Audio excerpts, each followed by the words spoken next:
The end of an era is upon us. Your mission, should you choose to accept it, is to join us for our spoiler-free review of Mission Impossible: The Final Reckoning. Is this film the worthy conclusion to what some people believe to be the best action franchise of all time? We will answer that question and many more in this episode. And this intro will self-destruct in 5, 4, 3, 2, 1.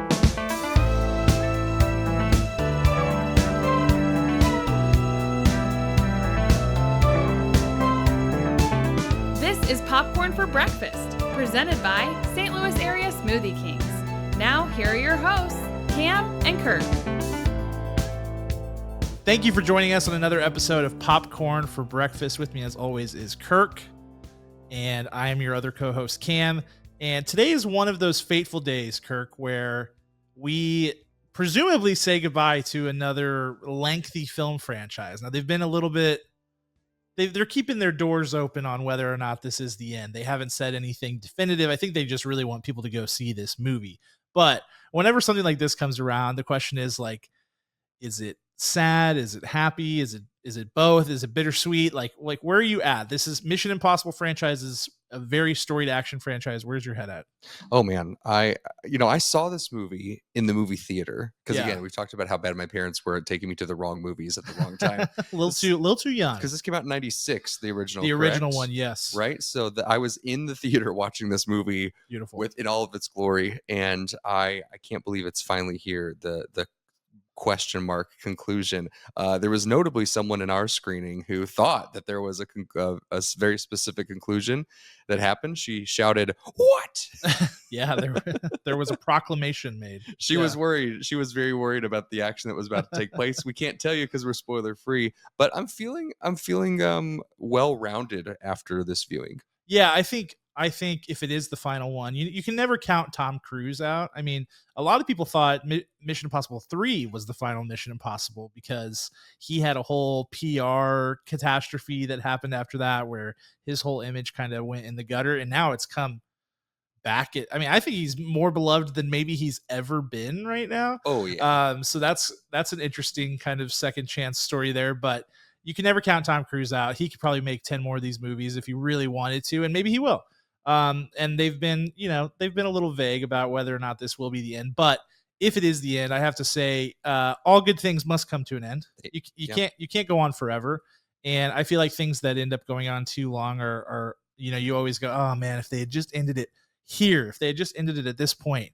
And as a fan of this franchise, I've really felt like they hit their stride kind of more recently, with the Rogue Nation and Fallout and Dead Reckoning. Like, I liked all of those movies. I've liked this whole franchise, but I feel like it's time to close the door. I know they're not saying it, but when they eventually do, I think this is the right place. Then you can go out on top, right? Yeah, so exactly. Presumably, if we liked this movie, yeah, and that is not spoiler. We're not giving away anything that could or could not happen in this movie. Remember, like we had like John Wick seem to be at the end, and they're like John Wick 5. So you really can never know. So we're not giving anything away, but we are going to get into this. Yes, we're going to get into this. And if you're new to the program, we do our reviews with 5 specific segments. The first segment is "And the Oscar Goes To," which goes to the best actor in the movie. The next segment is "Scene Stealer," which goes to the sort of unsung performance that popped out to us. Then we go into Showstopper, which is our favorite part of the movie. It could be really anything, any aspect of the film you want to dive into. And then we go to Director's Shoes, which is some things we would have tweaked if we were in the director's shoes. And then finally, Last Looks, where we give our final thoughts and our score. Kirk, it's a big day because it's the end of this franchise, presumably. Who knows? But it's also a big day because you get to go first. And Kirk, I have to ask, who is your Oscar going to? Though I have a sneaking suspicion. Tonight and forever, it goes to Mr. Tom Cruise. Give it up for the OG. He's so great. He's so great. There was a time in his career, also tied to his jumping on the couch moment on Oprah. But there was a time in his career where no one thought he was a good actor, even though he had laid out performances his entire youth and up into his mid-30s that were quite exquisite with very little fires in his career path, and he still got it. I think there's probably only like 3 movies in his catalog that I'm like, or like Nicole Kidman syndrome, where there was a period of in Nicole Kidman's career where she had too much Botox and you could not see her face move for her performances. And she's an incredible actress. And she moved past that, thankfully. And so did Tom Cruise. What we get in The Final Reckoning from Tom Cruise is all Tom Cruise. We get the best parts of his character work, and the best parts of his comedic timing, and the best parts of his just absolute insane stunts. And there are some incredible things that I've never seen done in a film before. With cameras and with a human body, just on safety cords like this. And all the while he's performing. All the while. It's not like he's like, well, I'm up here, I'm just going to be myself. No, he is performing the character while he is up there. It is such a marvel to watch. He deserves all of the accolades. I don't know if it's possible to get a Best Actor win for this. Probably not, just based on how those nominees go. Yeah. But I just want him to have everything in the world because of what he's accomplished through all these films. Yeah, it's interesting. Like he is playing a different game than every other actor out there. I liken it to like there's a baseball player, Shohei Ohtani. If you know baseball, you know who Shohei Ohtani is. I'm saying that because I know that you're not a baseball guy. You have no idea. Not a clue. So just anybody who's like, oh, come on, everybody knows who Shohei. Kirk does not. Okay, so I'm doing it specifically for him. He hits the ball. He's a prolific hitter and a prolific pitcher. He does both. He's the only person really since Babe Ruth to ever do that, and he does it in the modern game. It's a big deal. Anyway, Tom Cruise is like that, right? Like he is a phenomenal actor who has legitimate acting chops. He's a real performer with he's not just an action hero. He's really good.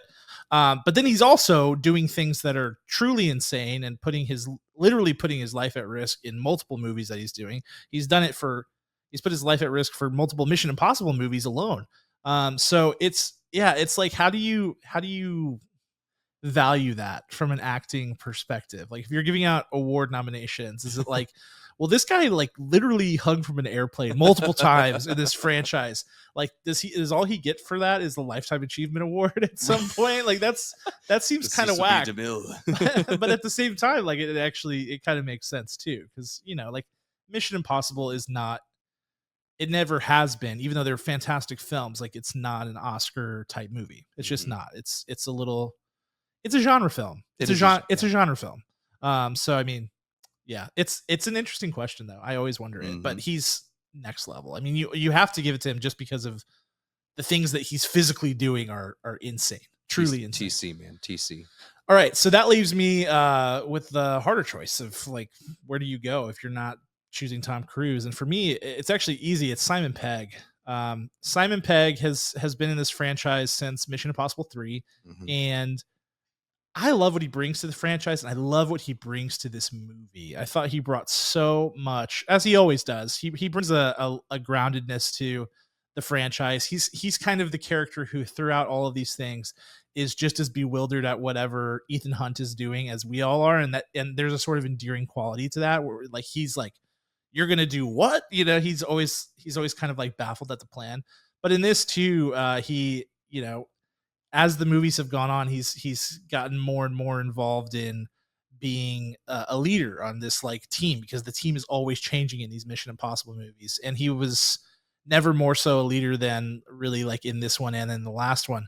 And I feel like he just brings a whole new level to this like fatherly kind of like, I don't know, just this comforting, stoic kind of leader character. And it's been fun to watch his character grow. And I feel like where he goes in this movie is the natural place, but it's also just such a pleasant surprise for the arc of the character. So really enjoyed Simon Pegg. I have loved everything that him.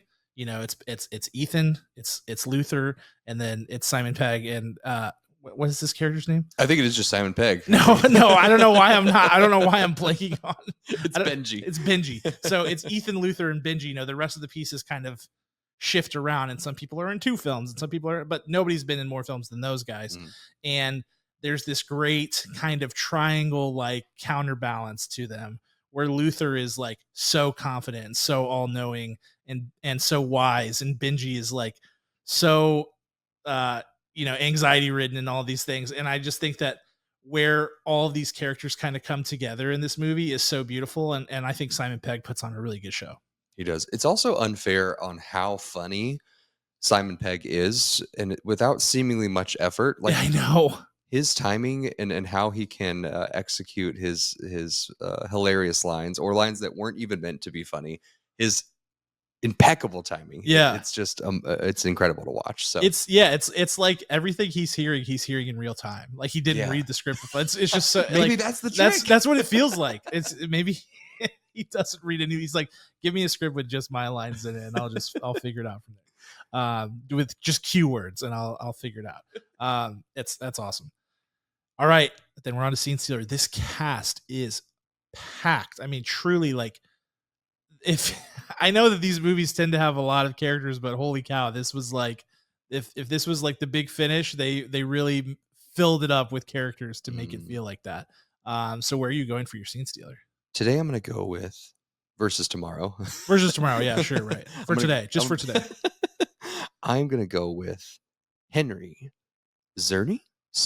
Yeah. Czerny? Yeah. Plays, of course, Kittredge Mhm. in his third appearance in the Mission Impossible franchise. We had him return in Dead Reckoning, and of course, he is the notorious person who gets red light, green lighted by Ethan Hunt in the very first film with that gum, which I was hoping it would make one more appearance. I was hoping we'd have some more gum. I won't tell you if it's there, because it's such an anticipatory thing that you're like, is the gum gonna happen?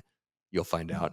So with Kittredge, I was kind of shocked with how big his role is in this film. Pleasantly shocked, because when you're looking at this ensemble, you're kind of looking for who do you have any sort of emotional attachment to.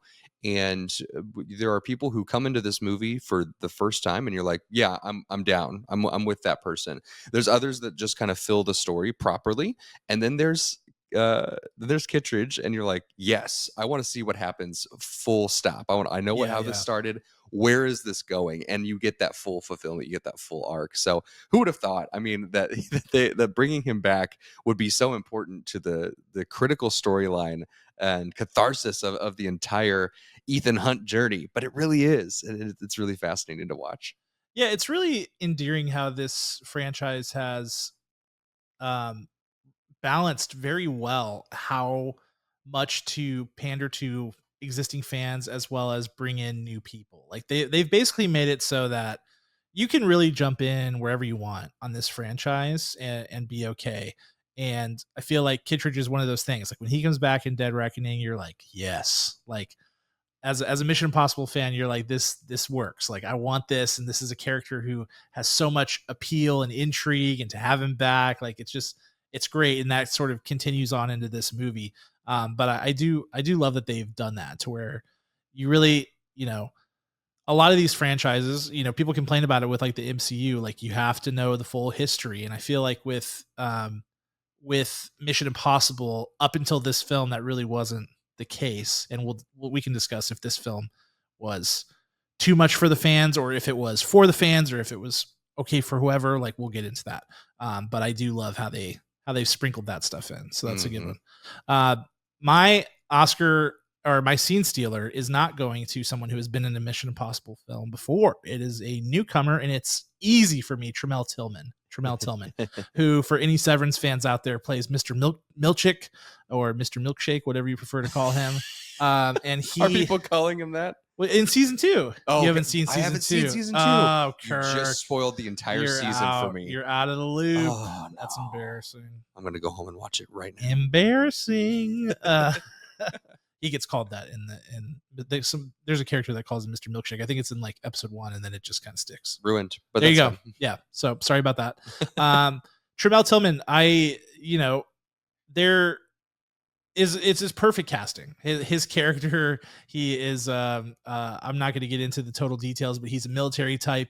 He's in a leadership position, and he is someone who that just suits him perfectly. If you think to his Severance character, like being in a leadership position, he gives off this kind of aura of being very polished, very you know, has his routine, very routine oriented, very put together kind of person. He's also got this very focused intensity to him, which I love. And there's elements of this character that suit that so well. And so I think it's just a perfect casting decision. He comes in really kind of midway through this movie and just lights up the screen. Like that whole sequence that goes on relating to his character and everything that happens around that is electric. And you're just like, you go from, you've seen the meme where it's like lean forward in your seat, like it has the arrow and it shows the guy like leaning forward. Like that's what you do when Tremel Tillman comes on the screen. You're like, oh, what's this guy about? And then once you find out, you're like, oh man, this is edge of your seat time to get locked in. He just brings that kind of electricity.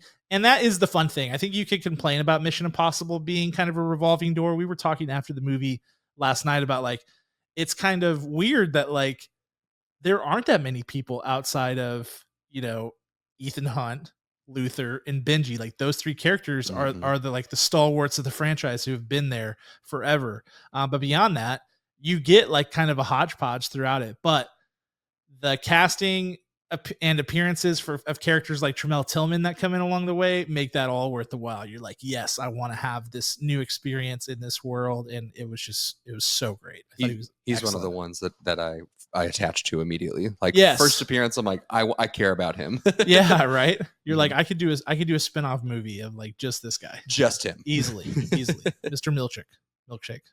All right, let's get into the movie itself. This is a long movie, 2 hours and 49 minutes. Yeah, and I think one of the big questions people had when they saw the runtime is like, can a Mission Impossible movie hold up for that long? It's a long time to be, again, on the edge of your seat, locked in to this like action spectacular stunt showcase type of thing.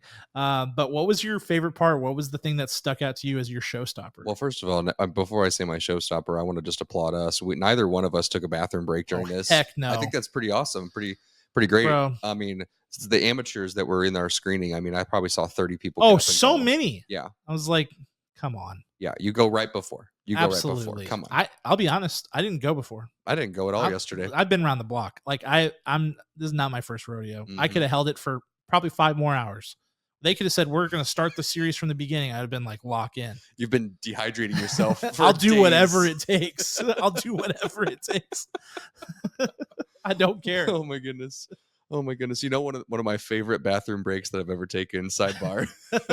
Wow, I don't know where this is going. In a movie, not like in life. Okay, that's too. No, specific. Sure. This is pretty specific though too. During Zack Snyder's Batman versus Superman, right? Oof, yeah. You know, right before or right after the Martha, your mom's Martha, my mom's Martha scene. I went to the bathroom. You mean the emotional climax? The emotional climax. I ran to the bathroom. I couldn't take it. I was laughing, and when I came back in, all of a sudden, for no reason whatsoever, Amy Adams was in a glass box filling up with water.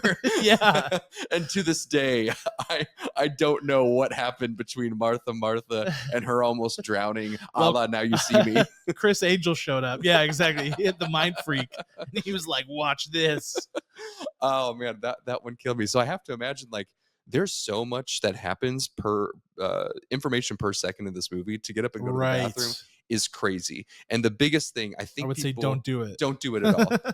I mean, bring a bottle or something. I don't know. But what the biggest showstopper for me is, I think people were preparing as they could kind of feel the final act coming on. They're like, oh, I don't want to miss these stunts. Right. We saw the teasers. We saw the short vignettes of it, of what the big stunt is in this movie. I want to see it in full force.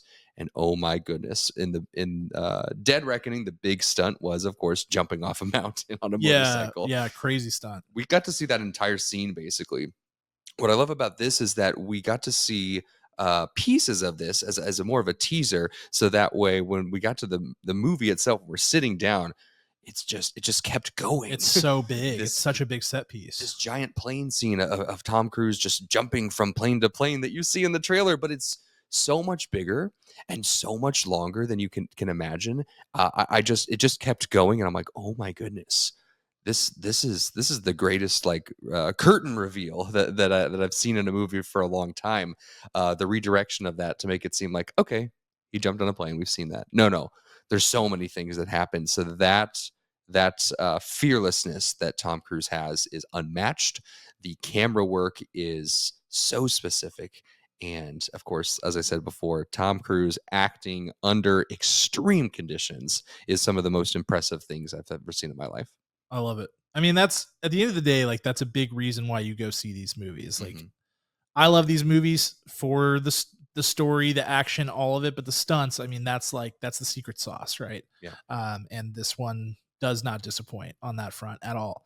I'm going to go in a different direction for my showstopper. I'm going to go with the cinematography because I felt like this was a really, really well shot Mission Impossible movie. I loved some of the things they were doing visually. I love the way that they were composing shots. I love the way that they were balancing color in frames in this. I felt like there was really good color balancing, really good lighting throughout most of it. And I feel like Mission Impossible movies have a very specific style. I think it goes all the way back to that first movie and Brian De Palma, and like who, if you've seen Brian De Palma films, like has a very specific visual eye and visual aesthetic, and that really set the tone for the whole series. And I love how Christopher McQuarrie and the cinematography team here, as they're building out these shots and composing it, keeps it consistent with that style. They do some really fun things with framing shots, even though these Mission Impossible movies tend to be kind of heavy on exposition. There's lots of like explaining and talking through what's going on. There's tons of moving pieces and cogs and wheels that you have to understand. So there's lots of dialogue. But during those scenes, even, they're doing all these fun things with editing, camera angles, lighting. They do like these, certain lighting where you can only see somebody's eyes. Like they do a lot of really specific things. But specifically, there were some underwater sequences in this that I thought were gorgeous, using kind of ambient lighting in a very thoughtful way, similar to what I talked about whenever we did Alien Romulus last year, with like the red lights under the water that were part of the landscape, that were not artificial, but just created a really great tone for it. And all the way down to that plane sequence where you've got yellow plane, red plane, and just beautiful natural landscape around it, but those planes just popping, vibrant, moving around. The way that it was composed, and the fact that you're dealing with like actual airplanes and dealing with all of this stuff, it's really it's phenomenal stuff. It's like similar to what they do for like documentaries and stuff. So it is excellently shot. It is very fun. It is a feast for the eyes, and I really respect them for how much craftsmanship was put into this. It's really well done. It's so pretty. I was just staring at the screen saying, "Pretty." The whole time you were getting really mad at me, and I was like, "Will you shut up?" for 3 straight hours. But seriously, like there is an underwater sequence that happens. They show it in the trailer too, where you kind of lose your like where you're at, what's up, what's down, and the lighting and the way that the shot is composed. And we saw it in IMAX, humble brag. It was beautiful. It was perfect. And I just thought, I'm like, this is an action movie. Like they don't have to do all this, and it looked so great. All right, well, let's get into the nasty business. Let's send a little. That's my favorite part. Send a little nastygram to Christopher McHugh and Tom Cruise here. Listen, so the last episode we decided that we were going to ask the directors. Oh no, we did their shoe size. I instantly regret that decision. I definitely sent off the direct message to Jake Schreier. I saw it. And I saw it in our outbox, and I was like, oh, Kirk. That's right. I was like, oh, he was serious. Okay. I was dead serious, and Christopher McHugh, he was going to be getting a message very shortly tonight. Might as well hit Tom Cruise too. I mean, you never know. Maybe he'll tell us. Maybe he will. I would be fine. Maybe he would send us one of his shoes. That's the goal. Actually, I want behind here. I want to start replacing Funko Pops with shoes. With it shoes. Can be or just like a mold, yes. Like if you've ever gone to like Universal Studios and they have that NBA place with the basketballs and you put your hand on there and you're like, this is how big Charles Barkley's hand is. And we could do that with footprints. Yeah, footprints. just all over. I like it. I like it a lot. I think that's where we're going. So Chris, get ready. This is what we're going for. So I have a couple of notes. Yes. I know this budget for the movie was $400 million. That's fine. I have 400. Wait, was that the actual? That was not the actual. It's approximately $400 million. What?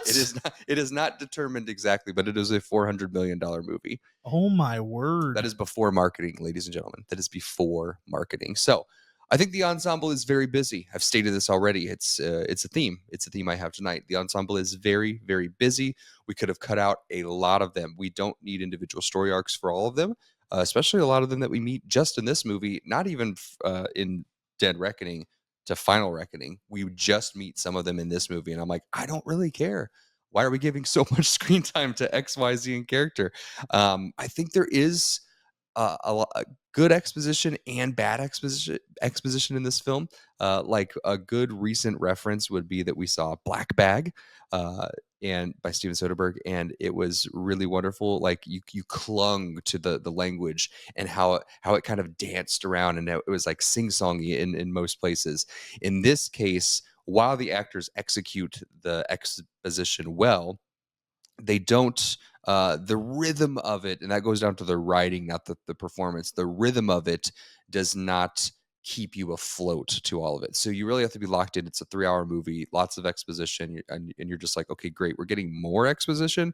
I have a really big pet peeve with late exposition in a movie, like really new information late in the movie. They did a lot of that. There's a whole scene. I was really annoyed, but I was locked in. I knew it was happening, but I was ticked off.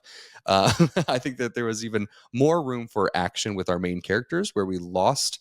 There were some really fantastic ones. We could have had like 2 or 3 more if we just would have cut out some of those superfluous ensemble characters. And there is really, if you look at each of the scenes of this film isolated, they are very good. All the actors are talking and listening to each other very well. There's big emotions.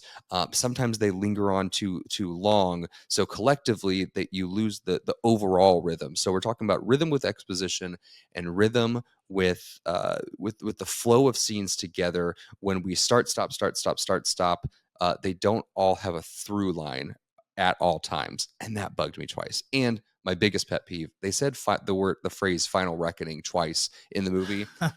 Boo, boo, boo, boo. Spoiler, they shouldn't have done that. Okay, it bothered me a lot. That's my director's. You're one of those, huh? Who gets really hung up when they mention like the subtitle of the movie? Or it's different if it's like, if it's the character's name, right? Then it's gonna be said every 5 minutes, right? But they said Final Reckoning in 2 places. And when it came up the second time, I'm like, absolutely not. Shame on the writers. Shame on Tom Cruise. Shame on the editor for allowing that line to stay in. It should not have happened. Isn't there one of them where they say it's not mission difficult, it's mission impossible? Isn't there a movie where they say that? I'm sure they do. But that doesn't bother me. I'll tell you right now. No, I love that. I think that's fire, to be clear. Like, I think that is awesome. Yeah. I feel like I remember that. It's good. You have some good call outs. I agree with you on the character piece. I think it's, and this tends to happen with finales. Mm-hmm. You tend to stuff a bunch of characters in that. I was thinking about that a little bit. I think part of the reason they do that is for scale. Like, we need more people to bear witness to this big thing that's happening. It's supposed to make it feel bigger.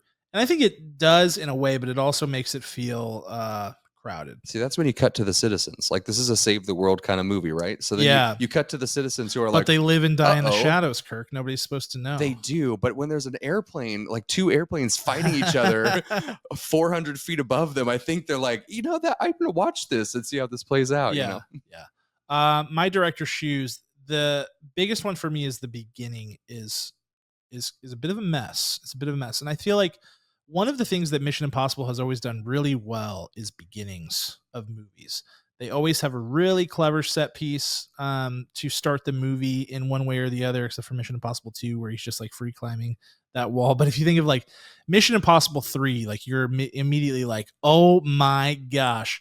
And there are many other examples throughout the franchise where it's like you're immediately into a fun or exhilarating set piece, and that takes you all the way up until they hit you with the title card, the theme song. It's their thing. It's their shtick. Mm-hmm. And in this movie, there is a really long time till that title card and theme song, and there is a set piece, but it's disjointed, and there's a lot there. There's tons of like trying to let people know like how big of a deal this is, and trying to loop fans in, like, we remember you fans, here's all these fun little things for you so that you feel vindicated for having rewatched all of them. And it's a bit much. Like, they couldn't pick a lane of exactly where they wanted to go. And I feel like rather than focusing on like let's try to make it feel nostalgia. Let's try to make it feel big and trying to do all these things. They should have just focused on let's make a really good opening set piece. And it wasn't that for me. And so we got to that opening title card and the theme and everything. And I was very concerned because I felt like, okay, this is off to a rocky start. I don't feel very sure-footed. I don't feel like I understand totally what's going on here. There's just a lot of moving parts. And so that for me was the biggest one. There are other gripes that I have. It's not a perfect movie. I think that there are definitely, like, you talk about exposition being heavy.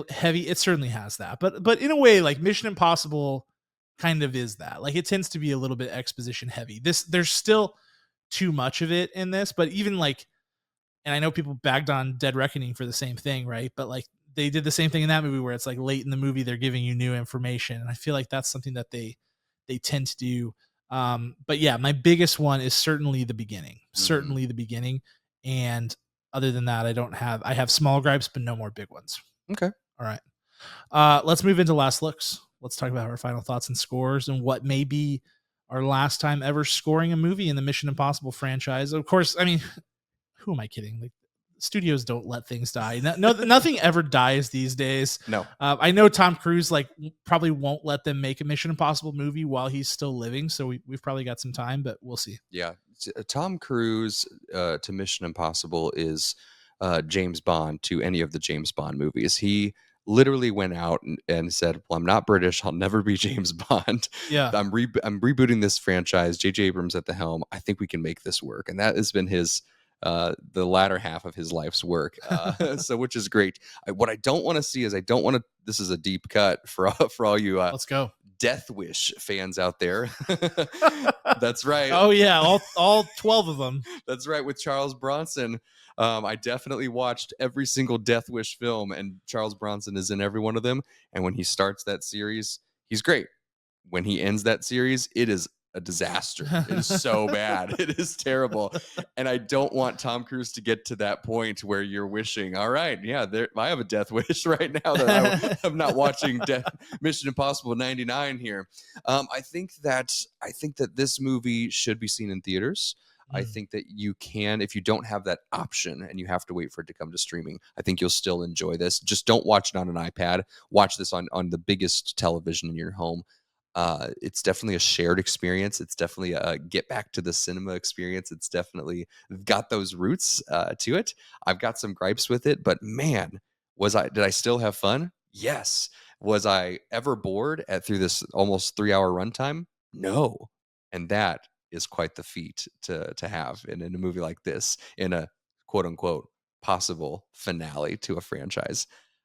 I'm torn on my score, but I'm gonna say it, and I'm gonna stick to it. And I think that a lot of people's score will be much higher than mine. I'm gonna go 6.8 out of 10 kernels. All right, good score. Good score. Yeah, I loved this movie. I really did. I think it's a great Mission Impossible movie. I think the Mission Impossible franchise after this, as if there was any question, I mean, this could have tanked, and I still probably would have held this position, which is that it's the greatest action franchise ever made. Pound for pound, I'll take an average Mission Impossible movie over an average James Bond movie any day. I'll also, this is scorching hot take the Mission Impossible theme over the James Bond theme any day. I think it's better. Whoa. I think it's better. Whoa. This is not recency bias. I've been cooking that take for a while, and I'm ready to unleash it. Hard launch. Oh yeah, I'm ready to go for it right now. So yeah, I love Mission Impossible. I love the franchise. I do feel like this is a worthy conclusion to this franchise that I love so much. So much of what I think, I've already seen some of the mixed like social reactions. I know like official reviews aren't out yet because that is tomorrow whenever our review will launch too. But I've seen some of the mixed stuff, and I'm like, I don't know. Like for me, a lot of the stuff that people are complaining about, I'm like, that's Mission Impossible. That's Mission Impossible. And as a fan of the franchise, if you're a fan of the franchise, I don't see how you could not have a great time with this movie. I just feel like they up the stakes, which seems impossible because the stakes are always the fate of planet Earth in Mission Impossible. Seems impossible, but it's Mission Impossible. There you go. I actually I really loved a lot of the new characters. I love Tremel Tillman. I love Angela Bassett as president of the United States. I thought she was so good. She was good. Um, Nick Offerman had a great time. Yeah, absolutely. I think it's just a ton of fun. And like you said, it's 2 hours and 49 minutes. I was not bored. I wasn't looking at my watch. I felt like it was paced pretty well. I felt like the action set pieces were excellent, superb, high scale, high stakes, appropriate for a finale. So yeah, I mean, I have a few gripes with it. I think the beginning is really bumpy, but they hit their stride about 30 to 45 minutes into the movie. And then the rest of the way, it's just a really good time. So for me, I'm giving it an 8.1 out of 10. I don't have it as the best Mission Impossible movie. I would say, I don't know. It gets a little silly ranking them. If you want to see our Mission Impossible rankings, maybe we'll do a TikTok for it at some point. They're also on our Letterboxd account, so you can go find them there. I need to add Final Reckoning to it.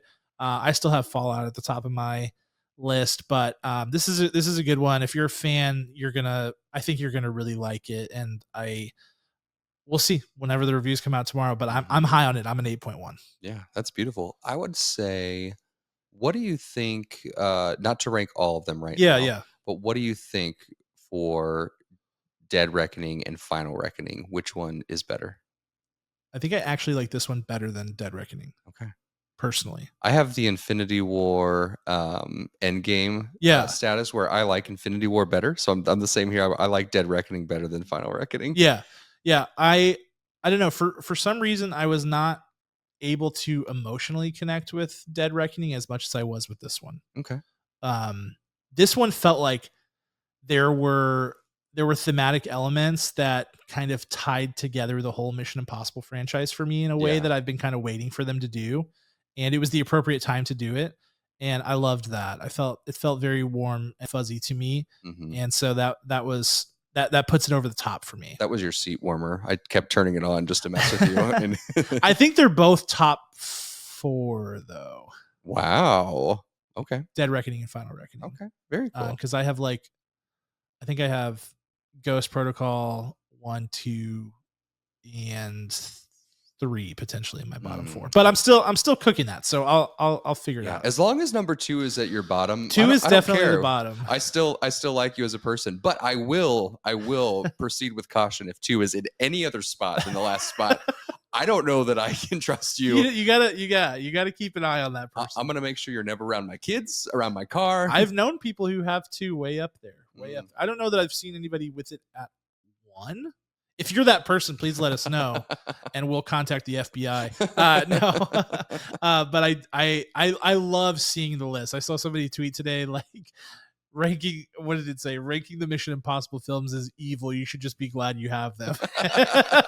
And I'm like, I could see that, but it's really fun to rank them. I personally love watching every ranking, and what's hilarious about it is every single person who posts their rankings, I look at and I go, yeah, I agree. That's fine. That works. But I have never seen somebody with number 2 at the top. So I'm gonna search it. It's out there. Oh yeah, it's definitely out there. There's one out there that's 2, 4, 3, and you're just like, whoa, hold on. All right. Well, thank you guys so much for joining us. If you saw Mission Impossible: The Final Reckoning, or you're going to see Mission Impossible: The Final Reckoning, let us know your Mission Impossible rankings. Let us know your thoughts. Shout out to Skydance Studios or Skydance Productions getting this movie out to critics a full 9 days before it comes out. We have plenty of time to cook up content around this. I did to number 2 because it feels like 2 weeks. It does. I keep saying not 2 that weeks. I know 2 and 9, like I know those. But it was actually 9 days, and the review embargo drops tomorrow, which is when this will be posted. So if you're seeing this, it's already out there. So yeah, be sure to let us know what you think. This is the kickoff of summer blockbuster season. We've got lots of stuff going on. We've got a lot of reviews that'll be coming up soon to the website and also the podcast. Stefano, as we speak, is watching A24's Friendship. He's also seeing Bring Her Back, which is another A24 film that we'll be talking about on the podcast soon. So be sure to stick around if you're into those movies. And other than that, we want to give a special thanks to our executive producer, Ryan, our title sponsor, St. Louis Area Smoothie Kings, and all of you for watching and liking and subscribing and all the wonderful things you do to support us. We very, very much appreciate it.